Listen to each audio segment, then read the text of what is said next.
The most loved back charm of the internet, Labubu, has been straight up trending for its weirdly cute, comforting, Chanji vibe, right? And comes the blind boxes. Total chaos. And the skyrocketing auctions for their favorite Labubu is one insane thing. Celebs are reposting about them, and especially after Lisa from Blackpink threw some love and game over. The hype's been next level. But real talk. This isn't the first time a toy like this has gone viral. Over a century ago, the OG superstar Thor was born from a cellar moment that showed the scene. So how has this little cutie has been playing the game for over 100 years now? How does it keep getting more clout and new fans? Today, we are diving into the top story of how this icon stayed relevant and still drives the culture. Let's get into it. The early 1900s, a time when hunting wasn't just some chill hobby. Nah, it was like the ultimate test of guts, skill, and straight up adventure vibes. It was a badge of honor for America's cool kids, a rite of passage that showed off your strength, bravery, and how in sync you were with the wild. Think about rugged landscapes, heart-pumping chases, and that sick feeling of conquering nature's chaos. Back then, hunting was more than just a game. It was a symbol, a way to flex your character, and a challenge to prove you could handle Mother Earth on her worst days. But here is the thing. Most hunters back then actually had mad respect for the wilderness and the animals they hunted. They saw it as a noble challenge, not just a kill. Still, attitude about wildlife and sportsmanship weren't exactly the same as today. It was a different vibe, with its own set of rules and morals that would evolve over time. And right in the middle of all this wild energy enters a legend, Theodore Roosevelt. By 1902, this man was already a total icon, one of the most colorful, energetic, and larger-than-life figures in American history. A straight-up man of action, a leader that unbreakable, bold spirit. He was the 26th president, but honestly, he was way more than just a politician. He was a force of nature. Like you could say, he embodied the wild, rugged American spirit. Roosevelt was famous for his progressive ideas, his relentless hustle for reform, and his undeniable love for the outdoors. He was a serious hunter, a naturalist, and an author. He even wrote books about his wild adventures. He knew what it was like to chase that adrenaline rush, and he understood how crucial conservation and respecting animals really were. But let me tell you, his passion for the wilderness didn't mean he was about that recklessness. Nah. He embraced the hunt with that primal, fierce energy, knowing that real adventure means pushing your limits, facing the wild head on.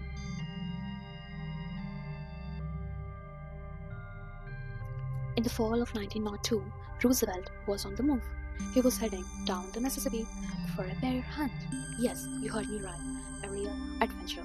He got an invitation from the state's governor, Andrew Longino, who was basically asked him to come down to Mississippi to experience the wilderness, the culture, all that good stuff back then in Mississippi.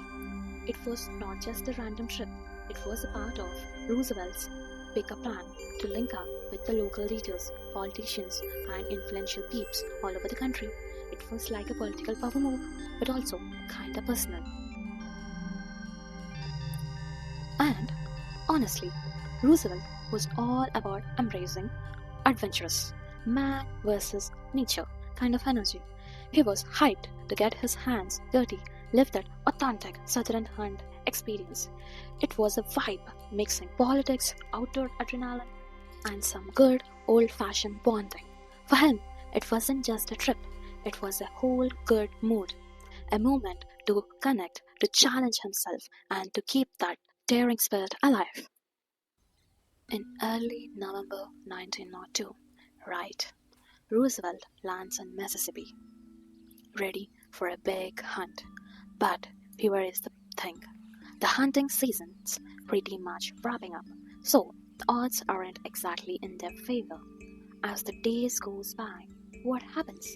Yep, they're out there in the woods, struggling to find any game at all. Tensions are starting to heat up. People are getting a little impatient. And Roosevelt, well, he's known as a pretty skilled hunter, so everyone's eyes got there on him to come through and bag something.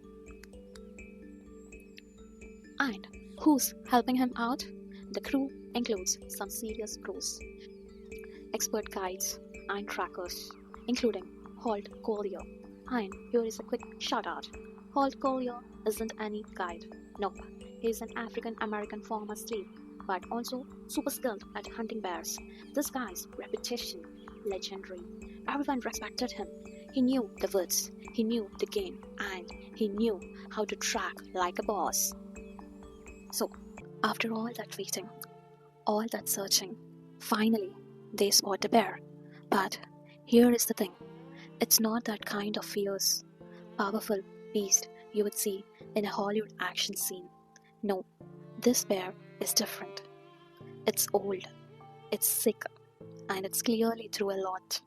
You can see the wear and tear, and maybe scars from past fights, maybe injuries from years of surviving in the wild. It's not in its prime.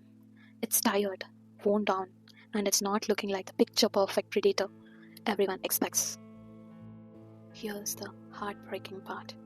The bear isn't just tired from the hunt. It's already been cornered by the hounds, exhausted from running and fighting to stay alive. It's trapped with nowhere to go, and it's clear that it's at the end of its strength. The bear isn't fighting back like a fierce warrior. No, it's just there, defeated, with its head low and eyes tired. It's like it knows it's lost, and it's just waiting for whatever comes next. And then came the most crucial moment of the entire hunt. Roosevelt, despite all the pressure, all the expectations riding on him, looked at that exhausted, defeated bear, and something within him refused to go along with the violence. He stood there, faced with his decision that wasn't just about a trophy or a story. It was about integrity, morality, and respect for life itself. Roosevelt declared that he would not shoot the bear.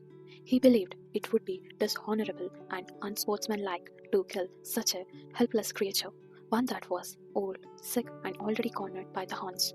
To him, this wasn't a fair fight. It went against everything he believed a true hunter should stand for.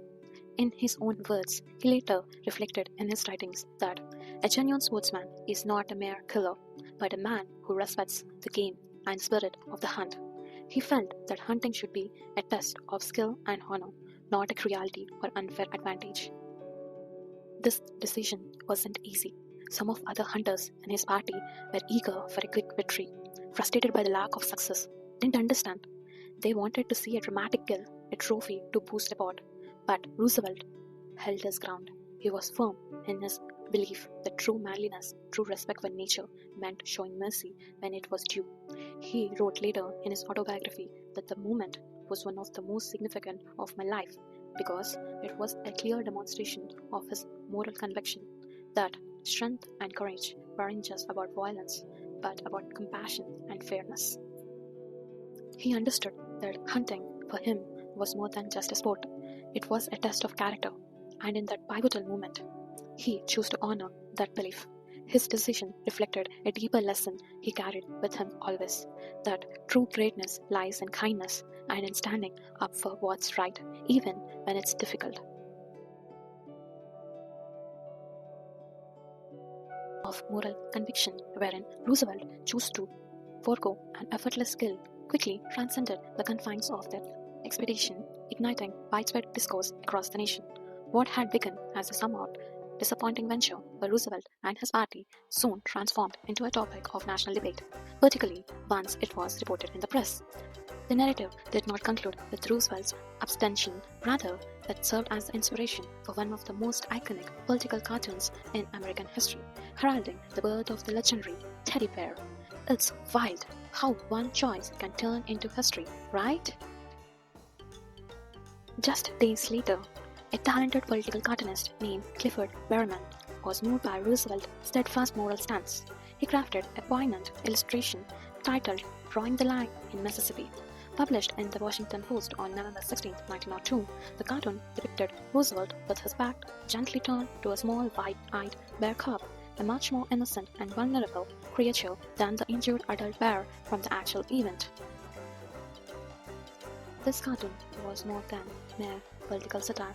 It captured Roosevelt's compassion and humanity, who he went for his nickname Teddy, softening his image in the eyes of the public. It transformed the story into a symbol of kindness and fairness, endearing the president to the hearts of Americans. The nation didn't just admire Roosevelt's integrity, they fell in love with that adorable little bear, seeing in it a reflection of their own hopes for a kinder, more compassionate America. But wait, this cartoon didn't just capture hearts, but it made something big. Yes, very big. The birth of Teddy's bear. Yes, the birth of Teddy's bear. In the early 1900s, Maurice McTom, a Russian Jewish immigrant, ran a modest candy shop in Brooklyn, New York, with his wife Rose. Like many immigrant families at the time, they lived modestly and worked hard to make ends meet. Their small shop sold sweets, notions, and homemade toys, which Rose crafted in her spare time. They were touched by the article of the bear and the president. Morris asked his wife Rose, a skilled seamstress, to sew a toy bear inspired by the cartoon. She made two small, plump bears with movable arms and legs, button eyes, stitched knot, and an overall friendly look. It was cute, not fierce, a bear that looked like a friend.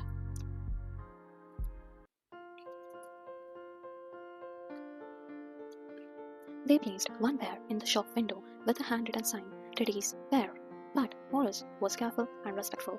He wrote a formal letter to the President Roosevelt explaining their toy and asking for permission to use his name commercially.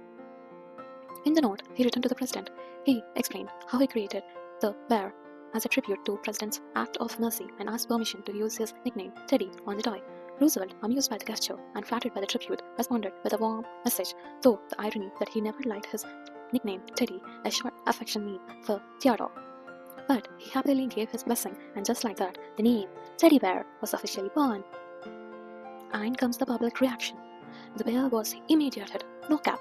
People started packing into the store, not for candy, but for the cute plush bear. Orders came in hot, way more than the couple could handle on their own. They quickly realized that they had found something way bigger than just a toy. By 1903, Morris and Rose dipped out the candy game entirely and went all into on making toy. They started what would become one of America's first and biggest toy brands, the Ideal Novelty and Toy Company, later shortened to Ideal Toy Company.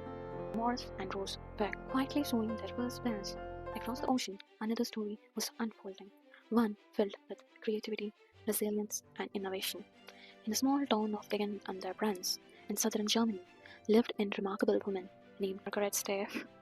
Margaret Staiff shrank through adversity.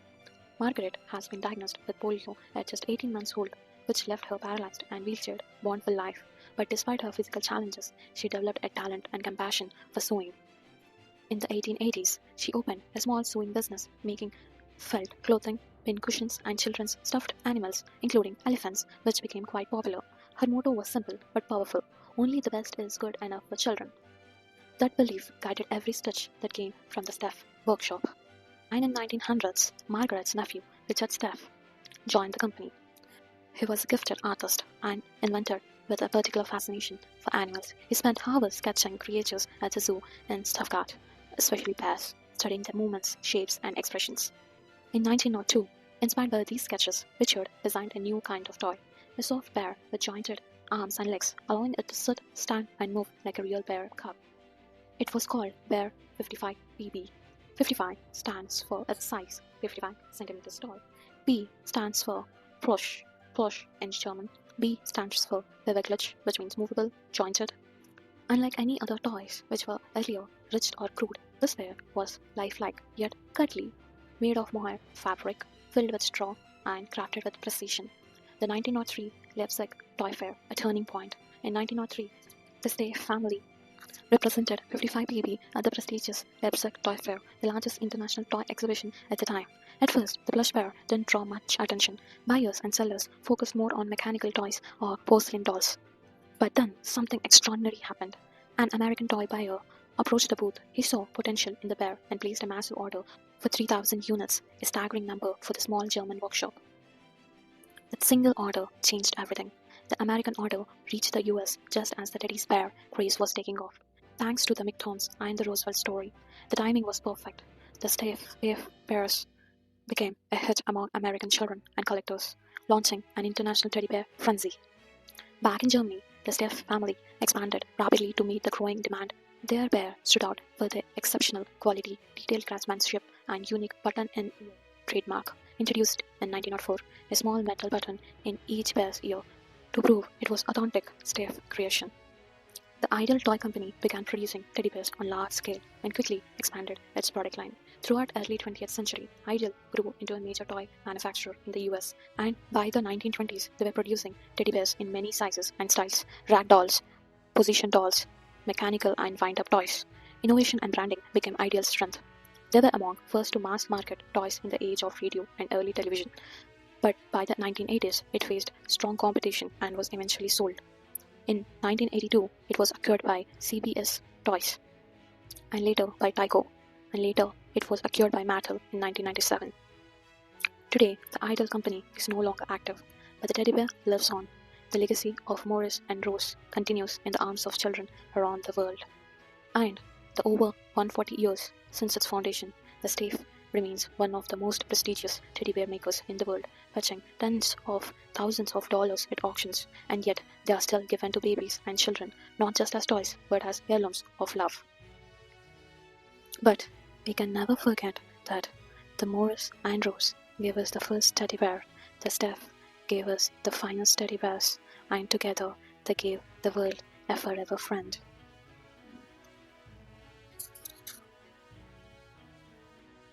But across all above the century, the demand for teddy bear so immensely that now every year, every single day, across the globe, more than 150,000 teddy bears are sold. That's over 5 million every week and nearly 300 million every year. Whether it's a baby's first gift, a Valentine's surprise, or a comforting companion, the teddy bear never goes out of style. Today, this fussy friend powers a 6 billion global industry, with prices ranging from a simple $10 plush to luxury collector's bears worth thousands. And the trend is only growing, fueled by online sales, customizable designs, and a growing love for eco-friendly toys. From toy shelves to gift boxes, teddy bears remain the world's most loved soft toy. But why? How come this toy became so popular? How? By the 1910s and 20s, the teddy bear had grown far beyond being a simple plaything. It had become something deeper, an icon of childhood, a true companion, a symbol of comfort. Children form strong emotional bonds with their teddy bears, hugging them tightly through thunderstorms, whispering secrets to them at bedtime, carrying them everywhere like tiny silent protectors. And it wasn't just children. Adults began collecting them, treasuring them not just for nostalgia, but for the warmth they represented. Bears soon stepped into the world of storytelling. In 1926, British author A. Milne introduced the world to Winnie the Pooh, inspired by his own son, Christopher Robin's cherished Teddy. Pooh wasn't just a character, he was childhood incarnate, curious, gentle, and full of wonder. Then came Paddington Bear, who journeyed from darkest Peru to London with nothing but a suitcase and his polite manners, and Yogi Bear, mischievous and fun. The Care Bears in the 1980s taught kindness and emotion, and Teddy Ruxpin, a storytelling bear, brought tales to life for a generation of kids. But teddy bears did more than entertainment, they healed. But teddy bears did something than entertaining. They comforted, they healed, they loved. During the times of crisis, natural disasters, hospital visits, or even war zones, teddy bears were given to frightened children not just as toys, but as lifelines. In bomb shelters or refugee camps, a small soft bear often became the only thing a child had to hold onto, a flicker of safety in a world turned upside down. Psychologists call today teddy bears transitional objects. They are more than cloth and stuffing, they are emotional anchors. They help children move from complete dependence to independence, offering security, emotional grounding, and a sense of home no matter where they are. But why? Why are teddy bears? Why only teddy bear? Because teddy bears are not judgmental. They are always available, quiet companions in both joy and sorrow. They represent pure comfort. They aren't tied to screens or apps. They are soft, personal, and emotional companions. Across generations and cultures, teddy bears remains the most gifted toy at birth, a universal symbol of love, care, and nostalgia. The teddy bear? It's not just a toy. It's a throwback to a president who chose kindness, a sketch that went viral before viral was even a thing. The dream of immigrant makers chasing something big, the legacy of a woman who didn't let a wheelchair stop her, and the proof that this world, for all its noise, still makes space for something soft. Your first teddy, it wasn't just a gift, it was your therapist, your hype squad, your day one bestie, all in one fuzzy little bean. Even when the fur gets worn and the seams start to show, the love that always stays.